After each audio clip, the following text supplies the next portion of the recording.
Striker കോച്ചിങ്ങിന്റെ എല്ലാ കൂട്ടുകാർക്കും പുതിയൊരു ക്ലാസ്സിലേക്ക് സ്വാഗതം. ഷഹനാദ് ആണ്. എന്തെല്ലാടോ സുഖം എല്ലാവർക്കും? കൂട്ടുകാരൻ നമ്മൾ വരാൻ പോകുന്ന 10th ലെവൽ മെയിൻ പരീക്ഷ, പ്രത്യേകിച്ച് ലാബ് അസിസ്റ്റന്റ് എക്സാം ASM, ഇതിനുവേണ്ടി പ്രിപ്പയർ ചെയ്യുന്നവർക്ക് വേണ്ടിയിട്ട് അവരുടെ GKയും കറണ്ട് അഫയേഴ്സും ഉൾപ്പെടുന്ന 70 മാർക്ക് ഭാഗം മുഴുവനായിട്ടും നമ്മൾ 5 ദിവസം, ഇപ്പൊ തിങ്കൾ മുതൽ വെള്ളി വരെ എന്ന രൂപത്തിലേക്ക് 5 ആയിട്ട് തിരിച്ചിട്ട് ഓരോ ദിവസവും ഓരോ ടോപ്പിക് തീർക്കുക എന്നൊരു ലക്ഷ്യമായി ടെലഗ്രാമിൽ ഫ്രീ ആയിട്ട് നിങ്ങൾക്ക് സ്റ്റഡി പ്ലാൻ ടൈം ടേബിൾ തരുന്നുണ്ട്.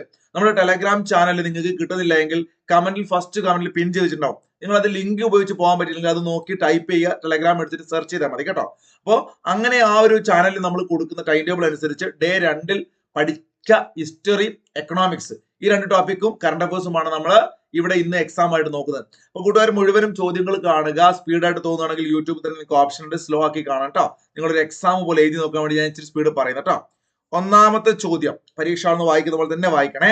വീരേശലിംഗം പണ്ടിലു ഹിതകാരുണി സമാജം ആന്ധ്രാപ്രദേശിൽ രൂപീകരിച്ച വർഷം ഏതാണ്? എല്ലാവർക്കും അറിയാം, 1906 ആണ്. 1906 ആണ്. 2024 2020 ലോകകപ്പിലെ ടൂർണമെന്റിലെ മികച്ച താരമായി തിരഞ്ഞെടുക്കപ്പെട്ടത് ആരാണ്? ഓപ്ഷൻ ഞാൻ വായിക്കത്തില്ല, കേട്ട് പഠിക്കുന്നവർക്ക് അത് ഒരു ബുദ്ധിമുട്ടാണ്. 2020 ലോകകപ്പിലെ ടൂർണമെന്റിലെ മികച്ച താരമായി തിരഞ്ഞെടുക്കപ്പെട്ടത് ആരായിരുന്നു? ജസ്പ്രീത് ബുംറയായിരുന്നു. 2020 ലോകകപ്പ് 2024 നടന്നത് എവിടെയായിരുന്നു മക്കളെ? അമേരിക്കയിലും അമേരിക്കയിലും അതുപോലെ തന്നെ വെസ്റ്റ് ഇൻഡീസിലുമായിരുന്നു. എവിടെയായിരുന്നു? അമേരിക്കയിലും വെസ്റ്റ് ഇൻഡീസിലുമായിട്ട് 2020 ലോകകപ്പ് 2024 നടന്ന പുരുഷ ലോകകപ്പാണ് കേട്ടോ. ആ പുരുഷ ലോകകപ്പ് എന്നെടുത്ത് ഞാൻ പറയാൻ കാരണം, വനിതാ ലോകകപ്പ് നടന്നത് ദുബായിൽ വെച്ചിട്ടാണ്. കപ്പടിച്ചത് ന്യൂസിലാൻഡ് ആണ്. വനിതാ 2020 ലോകകപ്പ് നടന്നത് ദുബായിൽ വെച്ചിട്ടാണ്. ജയിച്ചത് ആരാണെന്ന് ചോദിച്ചാൽ അത് ന്യൂസിലാൻഡ് ആണ്. ഓക്കെ. എന്നാൽ പുരുഷ ലോകകപ്പ് USA-യിലും വെസ്റ്റ് ഇൻഡീസിലും വെച്ച് നടന്നു. 2020 ലോകകപ്പ് ജയിച്ചത് ആരാണ്? നമ്മുടെ ഇന്ത്യയാണ്. മറന്നു പോകണ്ട. ആ ഒരു ടൂർണമെന്റിലെ മികച്ച താരമായി തെരഞ്ഞെടുക്കപ്പെട്ടത് ജസ്പ്രീത് ബുംറയായിരുന്നു. ജസ്പ്രീത് ബുംറയായിരുന്നു. ഓക്കെ ആണേ. അപ്പൊ ആ ഒരു പോയിന്റ് ഓർത്ത് വെച്ചേക്കുക. അവിടെ റഹ്മാനുള്ള ഗുർബ്സ് എന്ന് പറഞ്ഞൊരു പേരുണ്ട്. അപ്പൊ ഇങ്ങനെ ഒരു പേര് വരാൻ കാരണം ചിലപ്പോൾ നിങ്ങൾക്ക് ഡൗട്ട് അടിക്കും. ഏറ്റവും കൂടുതൽ റൺസ് അടിച്ചത് 2020 ലോകകപ്പ് 2024 ഏറ്റവും കൂടുതൽ റൺസ് നേടിയ താരം റഹ്മാനുള്ള ഗുറബ്സ് എന്ന് പറയുന്ന മനുഷ്യനാണ്. ഓക്കെ, അതൊന്ന് നോട്ട് ചെയ്ത് വെച്ചേക്ക് നിങ്ങൾ, റഹ്മാനുള്ള ഗുറബ്സ് കേട്ടോ. ഓക്കെ, അപ്പോ അടുത്ത ക്വസ്റ്റ്യനിലേക്ക് പോട്ടെ ഞാൻ. അനുശീലൻ സമിതി പുറത്തിറക്കിയ ആനുകാലിക പ്രസിദ്ധീകരണം ഏതായിരുന്നു? അനുശീലൻ സമിതി പുറത്തിറക്കിയ ആനുകാലിക പ്രസിദ്ധീകരണം യുഗാന്തർ ആണ്. തിരികെ അനുശീലൻ സമിതി പുറത്തിറക്കിയ ആനുകാലിക പ്രസിദ്ധീകരണം യുഗാന്തർ ആണ്.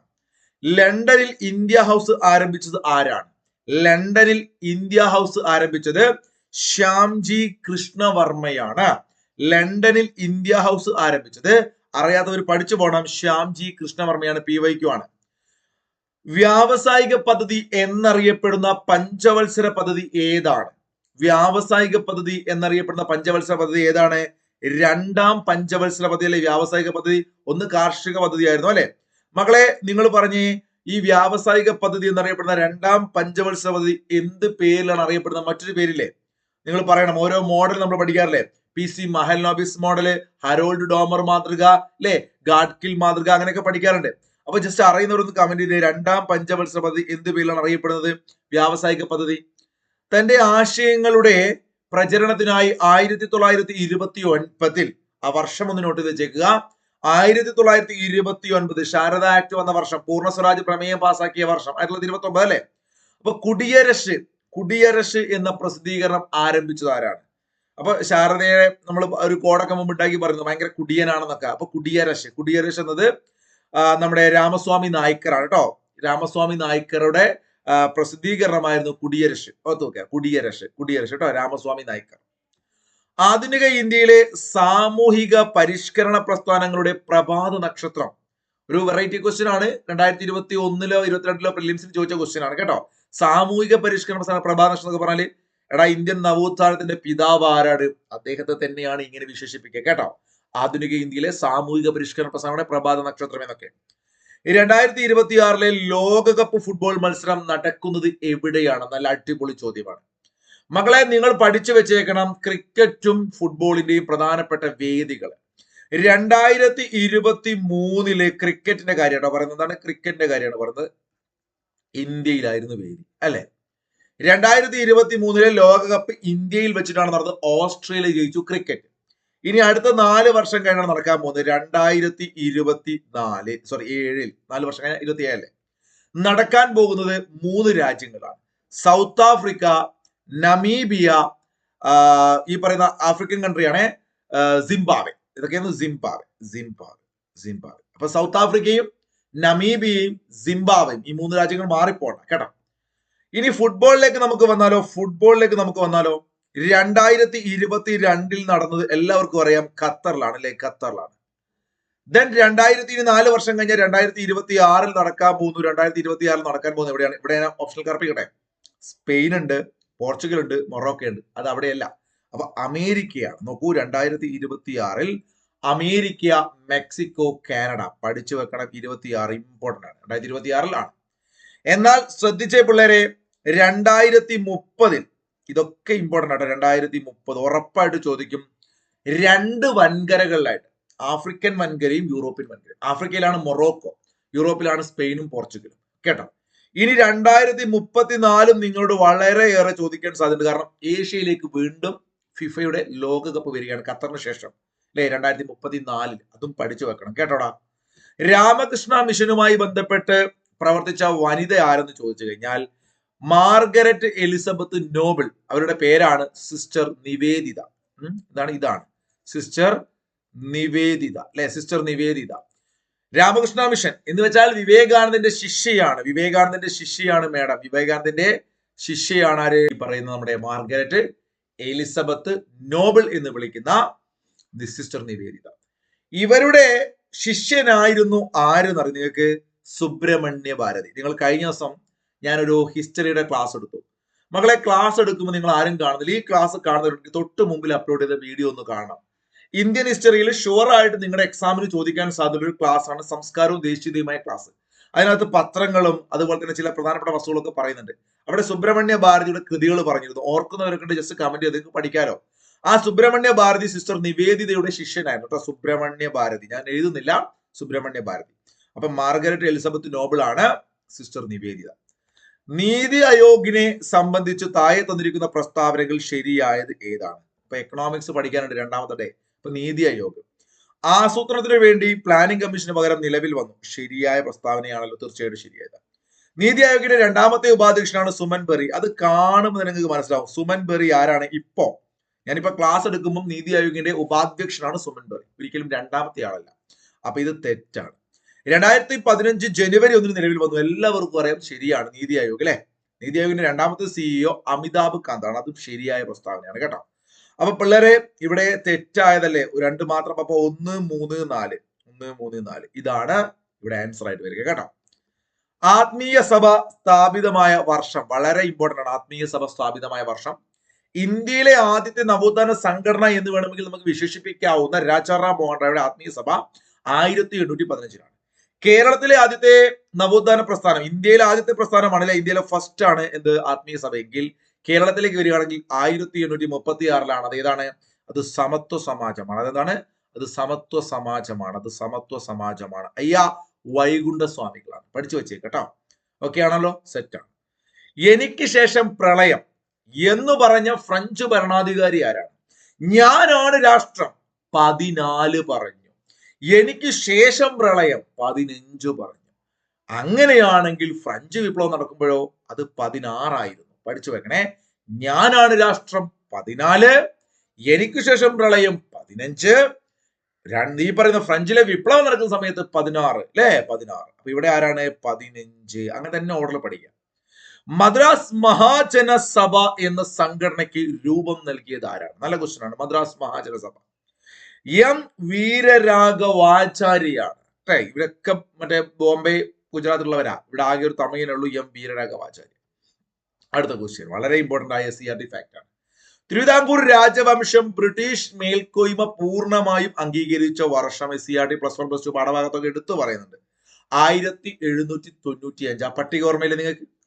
അലിഗഡ് പ്രസ്ഥാനം ആരംഭിച്ച വർഷം. അലിഗഡ് പ്രസ്ഥാനം ഒരു രസകരമായി ഞാൻ എപ്പോഴും നിങ്ങളോട് പറയാറുണ്ട്. 1775 ചെയ്തപ്പോൾ ഒരു വട്ടെടുക, ചുമ്മാ അലിഗഡ് പ്രസ്ഥാനം ഒരു വരട്ടു. താഴോട്ടൊരു വരട്ട് എന്താ? നമുക്ക് ആര്യ സമാജം കൊടുത്തൂടെ? ആര്യ സമാജം കൊടുക്കാം. ഒരു വര ഇട്ടോ നിങ്ങള്. എന്നിട്ട് വേണമെങ്കിൽ നിങ്ങൾ തിയോസഫിക്കൽ സൊസൈറ്റി കൊടുത്തോ. തിയോസഫിക്കൽ സൊസൈറ്റി 1875 എവിടെയാണ് രൂപീകരിച്ചത്? അറിയുന്നവരുണ്ടോ? ഒന്ന് കമന്റ് ചെയ്തേ. മാഡം ബ്ലാവിഡ്സ്കിയും കേണൽ ഓൾക്കോട്ടും കൂടി തിയോസഫിക്കൽ സൊസൈറ്റി രൂപീകരിച്ചിരുന്നു 1875. അലിഗഡ് പ്രസ്ഥാനം ഇന്ത്യൻ മുസ്ലിങ്ങളുമായി ബന്ധപ്പെട്ടുകൊണ്ട് സർ സയ്യിദ് അഹമ്മദ് ഖാൻ ആണെങ്കിൽ സ്വാമി ദയാനന്ദ സരസ്വതി, ഇന്ത്യയുടെ പിതാമഹൻ എന്നറിയപ്പെടുന്ന സ്വാമി ദയാനന്ദ സരസ്വതിയാണ് ആര്യ സമാജം ബോംബെയിൽ സ്ഥാപിക്കുന്നത് 1875. ബോംബെയിൽ തന്നെയാണ് സ്റ്റോക്ക് എക്സ്ചേഞ്ച് വരുന്നത്. ഇന്ത്യയിൽ ആദ്യത്തെ സ്റ്റോക്ക് എക്സ്ചേഞ്ച് വരുന്നത് 1875. സർദാർ വല്ലഭായ് പട്ടേൽ ജനിക്കുന്നതും 1875.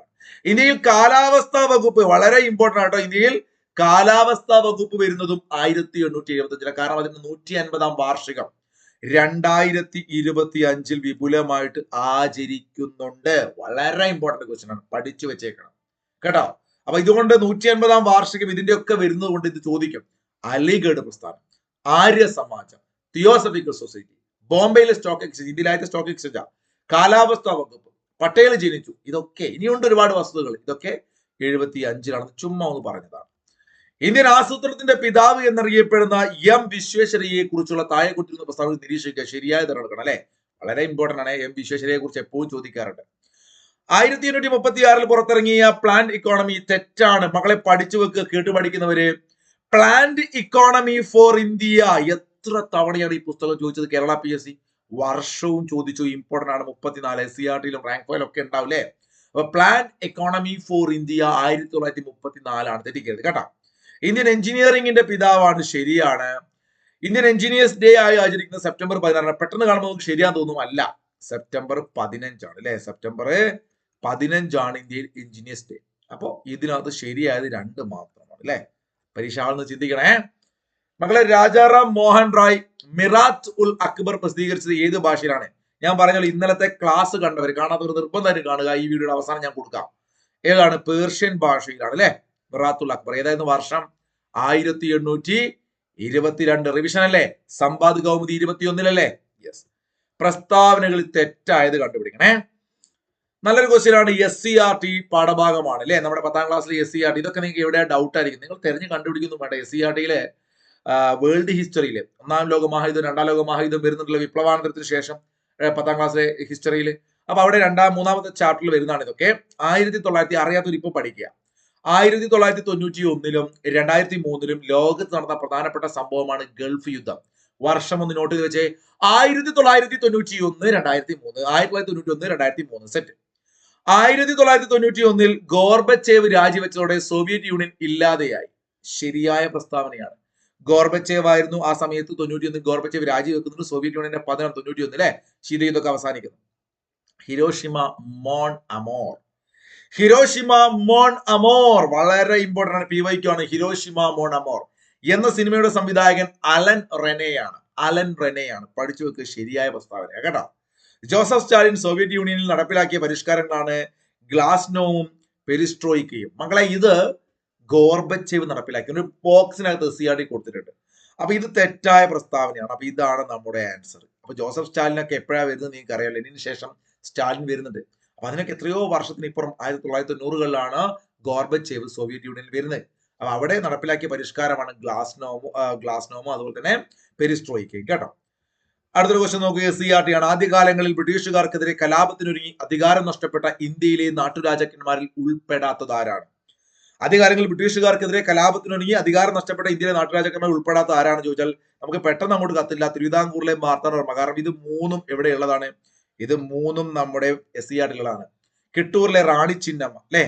1824-കളിലാണ് ആക്ച്വലി ഇന്ത്യയിൽ ദത്തവകാശ നിരോധന നിയമം അനൌദ്യോഗികമായി ആദ്യമായിട്ട് വരുന്നത്. ഔദ്യോഗികമായിട്ട് ഡോക്ട്രിൻ ഓഫ് ലാപ്സ് വരുന്നീകരം ഡൽഹൌസിന്റെ കാലഘട്ടത്തിലാണെങ്കിലും അനൌദ്യോഗികമായിട്ട് അല്ലെ 1848-ലാണ് ഇന്ത്യയിൽ ദത്തവകാശ നിരോധനം ചോദിക്കും. അത് ഔദ്യോഗികമായിട്ട് ഡൽഹൌസി പ്രഭുവിന്റെ കാലഘട്ടത്തിലാണ് ഡോക്ട്രിൻ ഓഫ് ലാപ്സ് വരുന്നത്. എന്നാൽ പഠിച്ചു വെക്കേണ്ട ഒരു പോയിന്റ്, 1824-കളിലെ കർണാടകയിൽ ഇത് നടപ്പിലാക്കി നോക്കിയിട്ടുള്ള റാണി ചെന്നമ്മ, ഔദിലെ രാജ ചെയ്തു സിംഗ്. ഇവിടെയൊക്കെ എന്താണ്? ഇന്ത്യയിലെ നാട്ടുരാജാക്കന്മാരാണ്. ബ്രിട്ടീഷുകാർക്കെതിരെ കലാപത്തിനൊരുങ്ങി അധികാരം നഷ്ടപ്പെട്ട ആളുകളാണ്. നമ്മുടെ തിരുവനന്തപുരംകാർ ഒന്നിനും പോയില്ല. വളരെ ഡീസന്റ്. അവരൊരു സാമന്ത രാജ്യമായിരുന്നു അല്ലെ. നമ്മൾ പഠിച്ചു 1795-ൽ ബ്രിട്ടീഷ് മേൽക്കോയ്മ അംഗീകരിച്ചത്. കൊച്ചിയിലെ പാലിയത്തച്ഛൻ ഇവർക്കെതിരെ പോരാടിയിരുന്നു കേട്ടോ. SCRT-യിലുണ്ട്. നമ്മൾ ഓൾറെഡി പറഞ്ഞു ക്വസ്റ്റ്യൻ. 1875-ൽ ന്യൂയോർക്കിൽ രൂപം കൊണ്ട തിയോസഫിക്കൽ സൊസൈറ്റിയുടെ മലബാറിലെ ശാഖ സ്ഥാപിച്ച വ്യക്തിയാണ്. മകളെ, നിങ്ങൾ തെറ്റിക്കാൻ സാധ്യതയുണ്ട്. ഹോം റൂൾ പ്രസ്ഥാനം അല്ലെ, ഹോം റൂൾ മൂവ്മെന്റിലെ കേരളത്തിലെ നേതാവായിരുന്നു KP കേശവമേനോൻ. എന്നാൽ തിയോസഫിക്കൽ സൊസൈറ്റി എന്ന് കേൾക്കുമ്പം മഞ്ചേരി, ഓർത്ത് വെക്കുക, മഞ്ചേരി.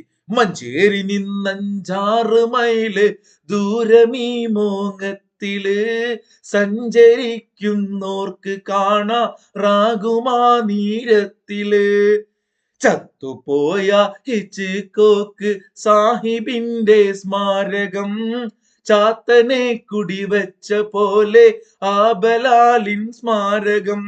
ഇതിപ്പോ ഞാന് പാടിയത് ഇതൊക്കെ SCERT ഒരു ഫാക്റ്റ് ആണ്. അപ്പൊ ഈ ഒരു പാട്ട് നിങ്ങൾ കേട്ടിട്ടുണ്ടെങ്കിൽ ഒരു പുറപ്പാട്ടാണ് അല്ലെ. നമ്മൾ എന്താ പറയാ, ഈ ബ്രിട്ടീഷുകാർക്കെതിരെ ശക്തമായ മുന്നേറ്റം മലബാറിൽ ഉണ്ടായ സമയത്ത് അവിടെ ഹിച്ച്കോക്ക് എന്ന് പറയുന്ന അവിടുത്തെ ബ്രിട്ടീഷ് മേധാവിക്കെതിരെ ജനങ്ങൾ പാടിയൊരു പാട്ടാണ്. അവിടെ അദ്ദേഹത്തിന് ഒരു സ്മാരകമൊക്കെ ഉണ്ടായിരുന്നു. ഇത് PSC SCERT 10ാം ക്ലാസ്സിൽ ടെക്സ്റ്റ് ബുക്കിലുണ്ട്. ഞാൻ SCERT കംപ്ലീറ്റ് കേരള ചരിത്രം 5 മണിക്കൂർ ക്ലാസ് എടുത്തിട്ടുണ്ട്. നിങ്ങൾക്ക് ആ ക്ലാസിന്റെ വീഡിയോ നമ്മുടെ ടെലഗ്രാം ചാനൽ ഞാൻ പറഞ്ഞു ഫ്രീ ആയിട്ട് കൊടുക്കും. അല്ലെങ്കിൽ നിങ്ങൾ പോയി സെർച്ച് ചെയ്യുക, കേരള ചരിത്രത്തിനകത്ത് ഉണ്ട് അത്. 5 മണിക്കൂർ ക്ലാസ് കണ്ടാൽ 5ാം ക്ലാസ് മുതൽ 10ാം ക്ലാസ് വരെയുള്ള +1 +2 വരെയുള്ള മുഴുവൻ SCERTയിലെയും കേരള ചരിത്രം ഒരൊറ്റ ക്ലാസ്സിലുണ്ട്. അത് കണ്ടാൽ ഉറപ്പാ മാർക്ക് കിട്ടും. അപ്പൊ അതിനകത്ത് ഈ പാട്ടൊക്കെ പാടുന്നുണ്ട്, അല്ലെങ്കിൽ ആ പാട്ടിനെ കുറിച്ച് ഞാൻ പറയുന്നുണ്ട്. ആരാണ് ഈ പാട്ട് എഴുതിയത്, ഈ കവിത ആരുടേതാണ് കേട്ടോ. മഞ്ചേരി നിന്നഞ്ചാറ് മൈല്, മറക്കണ്ട മക്കളെ, മഞ്ചേരി രാമയ്യ കേട്ടോ. മഞ്ചേരി രാമയ്യ ഇദ്ദേഹം നിങ്ങൾ മലബാർ ജില്ലാ കോൺഗ്രസ് സമ്മേളനവുമായി ബന്ധപ്പെട്ട് നിങ്ങൾ കേട്ട മനുഷ്യനായിരിക്കും. അപ്പൊ അങ്ങനെയാണെങ്കിൽ ഇഷാര എന്ന കൃതി രചിച്ച നവോത്ഥാന നായകൻ ആരാടാ? ഇഷാര എന്ന കൃതി രചിച്ച നവോത്ഥാന നായകൻ ആരാ ചോദിച്ചാൽ ജ്യോതിറാവു ഫുലെയാണ്. പഠിച്ചു വെക്കുക, PYQ ആണ് ഇഷാര. ജ്യോതിറാവു ഫുലെ അല്ലെ. സത്യം സത്യം സത്യം എന്നൊക്കെ പറയാല്ലേ, സത്യശോധക് സമാജ് ജ്യോതിറാവു ഫുലെയുടെ സംഘടന അല്ലേ. യെസ്. അപ്പൊ അങ്ങനെയാണെങ്കിൽ 2025 വനിതാ IPL വിജയികളായത് ആരാണ്? 2025 IPL വനിത മുംബൈ ഇന്ത്യൻസ് ആണ് മക്കളെ. ഫസ്റ്റ് വിജയിച്ചതും ഇവര് തന്നെയാണ്. IPL ആദ്യത്തെ സീസൺ വിജയിച്ചതും മുംബൈ ആണ് കേട്ടോ. സത്യശോധക് സമാജ് ഞാനിപ്പോ പറഞ്ഞേ ഉള്ളൂ അല്ലെ. സത്യശോധക് സമാജ് സ്ഥാപിച്ചത് ജ്യോതിബ ഫുലെയാണ് മകളെ. സത്യശോധക് സമാജ് സ്ഥാപിച്ച വർഷം നിങ്ങൾ കമന്റ് ചെയ്യുമെന്ന് ഞാൻ പ്രതീക്ഷിക്കുന്നു. വളരെ ഇമ്പോർട്ടന്റ് ആണ്. ഒരു 100 തവണയെങ്കിലും ചോദിച്ചിട്ടുണ്ടാവും അല്ലെ. കഴിഞ്ഞ ദിവസം നമ്മൾ പറഞ്ഞിരുന്നു 1866 east India association, 1870 Pune Sarvajanik സഭ, 1876 ഇന്ത്യൻ അസോസിയേഷൻ. അപ്പൊ ഞാനൊരു ചോദ്യം ചോദിച്ചിരുന്നു, ഇന്ത്യൻ അസോസിയേഷൻ എന്ന് പറഞ്ഞ് മറ്റൊരു പേരൊരു സംഘടന 1876 വന്നിരുന്നു. അതിന്റെ ആക്ച്വലി അതിന്റെ യഥാർത്ഥ പേര് ഇന്ത്യൻ അസോസിയേഷന്റെ കൂട്ടത്തിൽ എന്തുണ്ട്, ഒരു സയൻസ് എന്നുള്ളൊരു സൊസൈറ്റി എന്നൊരു പേര് കൂടി ഉണ്ട് അതിന്റെ കൂടെ. അപ്പൊ മഹേന്ദ്രലാൽ സർക്കാർ എന്ന് പറയുന്ന മനുഷ്യനാണ് ഇന്ത്യൻ അസോസിയേഷൻ സ്ഥാപിച്ചത്. അത് SCERTയിൽ ഉണ്ട്. വായിച്ച കൂട്ടുകാരാണെന്ന് എനിക്കറിയില്ല, നിങ്ങൾ ആരും അത് കമന്റ് ചെയ്ത് ഞാൻ കണ്ടില്ല. മക്കളെ, നിങ്ങൾ ചോദ്യം ചോദിക്കുമ്പോൾ അറിയുന്നവർ കമന്റ് ചെയ്ത് പഠിക്കുക, അത് നിങ്ങൾക്ക് ഒരു എഫക്റ്റ് ആണ് കേട്ടോ. ഇപ്പൊ സത്യശോധക് സമാജ് സ്ഥാപിച്ചത് ഏത് വർഷമാണെന്ന് കമന്റ് ചെയ്യുക. അത്രയും തവണ ചോദിച്ചതാണ്. ഇത് ഞാൻ അടുത്ത ക്ലാസ് പറഞ്ഞുതരും. അപ്പോ 1876 ഇന്ത്യൻ അസോസിയേഷൻ സ്ഥാപിച്ചത് മഹേന്ദ്രലാൽ സർക്കാരാണ്. 76 ഇന്ത്യൻ അസോസിയേഷൻ സ്ഥാപിച്ചത് ആരും ചോദിച്ചാൽ ഏറ്റവും പ്രധാനപ്പെട്ട ഉത്തരം അത് നമ്മുടെ സുരേന്ദ്രനാഥ് ബാനർജിയാണ്. പക്ഷെ അങ്ങനെ മറ്റൊരു പേര് കൂടെ സംഘടന ഉണ്ടെന്ന കാര്യം നിങ്ങൾ മറക്കേണ്ട. SCERTയിൽ ഉണ്ട് അത് കേട്ടോ.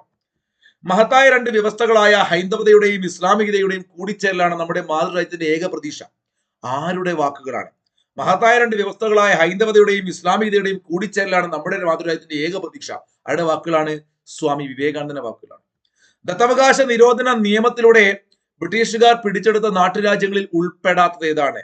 അല്ലെ, സ്വത്ത് ആഗ്രഹിച്ചെന്നൊക്കെ ഞാൻ കോഡ് പറഞ്ഞിരുന്നു. സ്വത്ത് ആഗ്രഹിച്ച്, സത്താറ. ആദ്യം ബ്രിട്ടീഷുകാർ പിടിച്ചെടുത്ത നാട്ടുരാജ്യം സത്താറയായിരുന്നു. സ്വത്ത് ആഗ്രഹിച്ചത്. അവസാനം ഔദ്. അപ്പൊ ഇവിടെ SCERTയിൽ കുറച്ച് പേരുകള്, നാട്ടുരാജ്യങ്ങളുടെ പേര് പരാമർശിക്കുന്നത് അത് കൃത്യമായിട്ട് പഠിക്കണം. നാഗ്പൂർ വരുന്നുണ്ട്, സാമ്പൽപൂർ വരുന്നുണ്ട്, ഉദയ്പൂർ വരുന്നുണ്ട്. ഉദയത്തിൽ സാമ്പാർ നാഗം, ഒരു കഥ ഞാൻ ആ ക്ലാസ്സിൽ പറയുന്നുണ്ട്, കണ്ടു നോക്കുക. നാഗം സാമ്പാർ കുടിക്കാൻ ഉദയത്തിൽ വരുന്ന സമയത്ത് കേട്ടോ. അപ്പൊ അമൃത്സർ ആണ് അതിന്റെ ഉത്തരം. അതിനകത്ത് ഇല്ലാത്ത അമൃത്സർ ആണ്. 19ാം നൂറ്റാണ്ടിൽ ഇന്ത്യയിൽ നടന്ന പ്രധാന ഗോത്രവർഗ കലാപങ്ങളെ തെരഞ്ഞെടുക്കുക SCERTയിൽ ഉള്ളതാണ്. കോൾ കലാപവും ബീൽ കലാപവും അതിനകത്തുണ്ട്.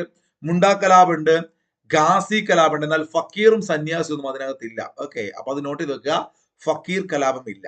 അപ്പൊ ഇവിടെ 1, 2, 4 1, 2, 4 ഇതാണ് ഓപ്ഷൻ കേട്ടോ. ഫക്കീർ കലാപം ഇല്ല. സംസ്ഥാനത്തെ ആദ്യത്തെ എക്സ്ട്രാ ഡോസ്ഡ് കേബിൾ സ്റ്റേ പാലം നിലവിൽ വന്ന ജില്ല എവിടെയായിരുന്നു? അത് വന്നത് സ്ഥലം തണ്ണീർമുക്കത്താണ് അല്ലെ, ആലപ്പുഴ. തണ്ണീർമുക്കത്താണ് സംസ്ഥാനത്തെ ആദ്യത്തെ എക്സ്ട്രാ ഡോസ്ഡ് കേബിൾ സ്റ്റേ പാലം. ഇന്ത്യൻ സമ്പദ് വ്യവസ്ഥയിൽ പ്രാഥമിക മേഖലയിൽ ഉൾപ്പെടുന്ന സാമ്പത്തിക പ്രവർത്തനം ഏതാണ്? ഇന്ത്യൻ സമ്പദ് വ്യവസ്ഥയിൽ പ്രാഥമിക മേഖലയിൽ ഉൾപ്പെടുന്ന സാമ്പത്തിക പ്രവർത്തനമാണ് ഖനനം. ഓർത്തു വെക്കണേ, ഖനനമാണ്. താഴെ പറയുന്നവയിൽ ഗാന്ധിജിയുമായി ബന്ധമില്ലാത്ത പ്രക്ഷോഭം. ഇതുപോലത്തെ ചോദ്യം PYQ വന്നിട്ടുണ്ട്. നിയമലംഘന പ്രസ്ഥാനത്തിലുണ്ട്, നിസ്സഹകരണ പ്രസ്ഥാനത്തിൽ തീർച്ചയായിട്ടും ഉണ്ട്, ക്വിറ്റ് ഇന്ത്യ പ്രസ്ഥാനത്തിലുണ്ട്. എന്നാൽ സ്വദേശി മൂവ്മെന്റ് നിങ്ങൾക്കറിയാം 1905, 6 കാലഘട്ടങ്ങളല്ലേ. 6 ഗാന്ധിജി ഇന്ത്യൻ രാഷ്ട്രീയത്തിലില്ല. സ്വദേശി പ്രസ്ഥാനം 1906 കേട്ടോ. അഹമ്മദാബാദ് മില്ല് സമരം എത്രയോ തവണ ചോദിച്ചാണ്, കൂട്ടുകാർക്ക് അറിയാം. 17 ചമ്പാരനെങ്കിൽ അഹമ്മദാബാദും അതുപോലെ തന്നെ ഖേദ സത്യാഗ്രഹവും 1918 കേരളത്തിലെ നിലവിലെ ചീഫ് സെക്രട്ടറി ആരാണ്? ശാരദാ മുരളീധരൻ മാഡം ഒഴിവായി. അത് അവർക്ക് പകരം വന്നത് എ ജയതിലകാണ്. എ ജയതിലക്. കൊച്ചിയിലെ ബോൾഗാട്ടി പാലസ് പണി കഴിപ്പിച്ചതാരാണ്? കൊച്ചിയിലെ ബോൾഗാട്ടി പാലസ് പണി കഴിപ്പിച്ചത് ഡച്ചുകാരാണ്. ഡച്ചുകാരാണ് കൊച്ചിയിലെ ബോൾഗാട്ടി പാലസ് പണി കഴിപ്പിച്ചത്. ബ്രിട്ടീഷുകാർ ഇന്ത്യയിൽ ആദ്യമായി സ്ഥാപിച്ച കോട്ട ഏതാണ്? ബ്രിട്ടീഷുകാർ ഇന്ത്യയിൽ ആദ്യമായി സ്ഥാപിച്ച കോട്ട വളരെ ഇമ്പോർട്ടന്റ് ആണ്. സെന്റ് ജോർജ് കോട്ട. ചെന്നൈയിലല്ലേ? ചെന്നൈയിലെ അവിടുത്തെ നിയമസഭാ മന്ദിരമൊക്കെ ആയിട്ട് നമ്മൾ കാണുന്ന സെന്റ് ജോർജ് കോട്ട അല്ലെ, അതാണ് ഇന്ത്യയിൽ ആദ്യത്തെ കോട്ട. പ്രാതിനിധ്യമില്ലാതെ നികുതിയില്ല. SCRT ഫാക്ട് വളരെ ഇമ്പോർട്ടന്റ്, എപ്പോഴും ചോദിക്കുന്നതാണ് അല്ലെ. ആരാണ്? ജെയിംസ് ഓട്ടിസ് ആണ് പ്രാതിനിധ്യമില്ലാതെ നികുതിയില്ല എന്ന മുദ്രാവാക്യത്തിന്റെ ഉപജ്ഞാതാവ്. പ്രാതിനിധ്യമില്ലാതെ നികുതിയില്ല, ജെയിംസ് ഓട്ടിസ്. താഴെ തന്നിരിക്കുന്നവയിൽ ഏത് സംഭവമാണ് ഗാന്ധി ഇർവിൻ സന്ധിയോടുകൂടി അവസാനിച്ചത്? താഴെ തന്നിരിക്കുന്ന ഏത് സംഭവമാണ് ഗാന്ധി ഇർവിൻ സന്ധിയോട് അവസാനിച്ചത്? നിയമലംഘന പ്രസ്ഥാനമാണ്. എന്താണ്? നിയമലംഘന പ്രസ്ഥാനം. 1930 അതുകൊണ്ട് അങ്ങനെ ആലോചിച്ച് വെക്കട്ടോ. നിസ്സഹകരണം 20 തെറ്റിക്കരുത്. അമേരിക്കൻ സ്വാതന്ത്ര്യ സമരവുമായി ബന്ധപ്പെട്ട കോമൺ സെൻസ് എന്ന ലഘുലേഖ അവതരിപ്പിച്ച വ്യക്തി. റിപ്പീറ്റ് ക്വസ്റ്റ്യൻ ആണ് PYQ. ഇഷ്ടപ്പെട്ട BSc ചോദ്യമാണ് കോമൺ സെൻസ്. എടാ കോമൺ സെൻസ്, ഈ വേദനയൊക്കെ അറിയണമെങ്കിൽ നമുക്കൊരു മിനിമം കോമൺ സെൻസ് വേണം അറിയാം കേട്ടോ. വേദന അല്ലെ, തോമസിന്റെ വേദന, Thomas pain, common sense. Next, നിസ്സഹകരണ പ്രസ്ഥാനവുമായി ബന്ധപ്പെട്ട SCRT ഒരു ചോദ്യമാണ്. പിള്ളേരെ നോക്കിയേ. നിസ്സഹകരണ പ്രസ്ഥാനവുമായി ബന്ധപ്പെട്ട പ്രസ്താവനകൾ തെറ്റായത് ഏതാണ്? വായിച്ചു നോക്കണം. വിദേശ വസ്ത്രങ്ങൾ ഉപേക്ഷിക്കുക, ഹിന്ദി ഭാഷ പ്രചരിപ്പിക്കുക എന്നത് സമരമൂർത്തിയ പ്രധാന ആവശ്യങ്ങളിൽ പെട്ടതായിരുന്നു. ഓക്കെ ആണല്ലോ. അതുപോലെ തന്നെ ഈ പറയുന്ന ഭരണാധികാരി അധികാര ദുർവിനിയോഗം ചെയ്താൽ അവനെ അനുസരിക്കാതിരിക്കാൻ പുരാതന കാലം മുതലേ പ്രജകൾക്ക് അവകാശമുണ്ട്. SCRT പറയുന്നുണ്ട്. മഹാത്മാഗാന്ധിയുടെ വാക്കുകളാണ് കേട്ടോ. നിസ്സഹകരണ പ്രസ്ഥാനത്തിന് അംഗീകാരം നൽകിയത് കൊൽക്കത്ത സമ്മേളനത്തിലാണ്. 2 സമ്മേളനങ്ങളുണ്ട്, സ്പെഷ്യൽ സമ്മേളനം. അപ്പൊ 1920 2 സമ്മേളനങ്ങൾ പഠിച്ചൊരാക്കിയത് കിട്ടത്തുള്ളൂ. അപ്പൊ പിള്ളേരെ, ഇത് തെറ്റായ പ്രസ്താവന. അപ്പൊ നിസ്സഹകരണ പ്രസ്ഥാനത്തിന് അംഗീകാരം നൽകിയത് ഏത് സമ്മേളനമാണ്? നിങ്ങൾ കമന്റ് ചെയ്യണം. 2 സമ്മേളനം നിങ്ങൾ പഠിച്ചിട്ടുണ്ടാവും അല്ലെ. അപ്പോ ലാലാ ലജ്പത് റായ് വരുന്ന സമ്മേളനമുണ്ട്, അതുപോലെ തന്നെ അതേ വർഷം മറ്റൊരു സമ്മേളനമുണ്ട്. ഓർത്ത് പഠിക്കണം. 1920 കൊൽക്കത്ത സമ്മേളനം അല്ല അംഗീകാരം നൽകിയത്. നിസ്സഹകരണ പ്രസ്ഥാനം പിൻവലിക്കാൻ കാരണമായ സംഭവം ചൗരി ചൗര. നിങ്ങൾക്ക് അറിയാലോ, ഗാന്ധിജി പറഞ്ഞ വിഷയമൊക്കെ. അപ്പൊ ഇത് എവിടെയാ നിങ്ങളൊന്ന് അറിയുന്നവർ കമന്റ് ചെയ്തേ. അടുത്ത മറ്റൊരു SCRT അടിപൊളി ചോദ്യമാണ്. നമ്മുടെ ഈ പറഞ്ഞ ആസൂത്രണവുമായി ബന്ധപ്പെട്ട് 1950 മാർച്ച് 15 രൂപീകൃതമായ ആസൂത്രണ കമ്മീഷനെ അംഗങ്ങളിൽ പെടാത്തത് SCRT ആണ് അല്ലെ. 50 മാർച്ച് 15 രൂപീകരിച്ച ആസൂത്രണ കമ്മീഷൻ. TT കൃഷ്ണമാചാരി ഉണ്ടോ? ഈ പറയുന്ന ഗുൽസാരിലാൽ നന്ദ. ഇത് SCRT പ്രകാരമാണ്. ചില ബുക്കിനകത്തൊക്കെ വീട്ടിൽ നിന്നൊക്കെ കാണാട്ടോ. ഗുൽസാരിലാൽ നന്ദ ഉണ്ട്, CD ദേശ്മുഖ് ഉണ്ട്. എന്നാൽ VP മേനോൻ അതിനകത്ത് ഇല്ല. പഠിച്ചു വെക്കണം. ചുവടെ ഇന്ത്യയിലെ വർത്തമാന പത്രങ്ങളും അവയുടെ സ്ഥാപകരും പട്ടികപ്പെടുത്തിയിരിക്കുന്നു. ശരിയായ ജോഡി കണ്ടെത്തുക. 39ാമത്തെ ചോദ്യം ഞാൻ പറയുന്നില്ല. എന്തുകൊണ്ടെന്നാൽ ഈ വീഡിയോക്ക് തൊട്ട് മുമ്പിൽ അപ്ലോഡ് ചെയ്ത വീഡിയോ നിങ്ങൾക്ക് ഇപ്പോൾ ഒരു പക്ഷെ സ്ക്രീനിൽ അത് കാണും. ആ വീഡിയോ നിങ്ങൾ കണ്ടു കഴിഞ്ഞാൽ അവിടെ ഞാൻ ഇതാ ഓം പ്രകാശം എന്നൊക്കെ പറഞ്ഞ് പ്രാർത്ഥിക്കുന്നൊക്കെ ഉണ്ട് ദൈവത്തിനോട്. ആരാന്ന് പറയുന്നില്ല. അതുപോലെ തന്നെ ബംഗദർശനം, ബംഗദൂതും ബംഗാളിയും ഞാൻ പറയുന്നുണ്ട്. ലീഡർ നിങ്ങൾക്ക് അറിയേണ്ട പത്രമാണ്. അത് മദൻ മോഹൻ മാളവിയുടേതാണ്. നിങ്ങൾ കണ്ടെത്തി ഉത്തരം പറയുക. SCRT ഉള്ളതാണ്. അടുത്തൊരു ക്വസ്റ്റ്യൻ ഇതാണ്. ഏത് രാജ്യത്തിന്റെ ഭരണഘടനാ ഭേദഗതിയുമായി ബന്ധപ്പെട്ടതാണ് ബിൽ ഓഫ് റൈറ്റ്സ്? മകളെ, ബിൽ ഓഫ് റൈറ്റ്സ് എന്ന് പറയുമ്പോൾ നിങ്ങൾ 2 രാജ്യത്തെ ഒന്ന് കൺഫ്യൂഷൻ ആവാൻ സാധ്യതയുണ്ട്. ഒന്ന് ബ്രിട്ടന്, ഒന്ന് അമേരിക്ക. ഇതിന്റെ ആൻസർ ഏതാണ് നിങ്ങൾ പറയുക. അപ്പൊ 39ഉം 40ഉം ജസ്റ്റ് നമ്പർ കമന്റ് ചെയ്തിട്ട് അറിയുന്നവർ, ഈ ക്ലാസ് അവസാനം വരെ കണ്ടവർ, ഇനിയും ക്ലാസ് വേണ്ടവർ, എടാ നിങ്ങളൊരു ലൈക്ക് അടിക്കുക, നിങ്ങളൊരു കമന്റ് ചെയ്യുക. ഇതൊക്കെയാണ് ഞങ്ങൾക്ക് നൽകാവുന്ന സപ്പോർട്ട്. ഇങ്ങനെ നൽകുമ്പോഴാണ് മാക്സിമം ക്ലാസ് അപ്ലോഡ് ചെയ്യുക. ഇല്ലെങ്കിൽ ക്ലാസ് എടുക്കാനുള്ള മൂഡ് ഉണ്ടാവില്ല, ക്ലാസ് അപ്ലോഡ് ചെയ്യില്ല. നിങ്ങൾ വേറെ ഒരു സങ്കടം വിചാരിക്കരുത്. അപ്പൊ നമുക്ക് അടുത്ത ക്ലാസ് കാണാം. എല്ലാവരെയും സപ്പോർട്ട് പ്രതീക്ഷിക്കുന്നു. ആദ്യമായിട്ട് കാണുന്നത് സബ്സ്ക്രൈബ് ചെയ്യാനും ബെൽ ബട്ടൺ ക്ലിക്ക് ചെയ്യാനും മറക്കണ്ട കേട്ടോ മക്കളെ. അപ്പൊ ശരി, ഗുഡ് ബൈ, താങ്ക് യു.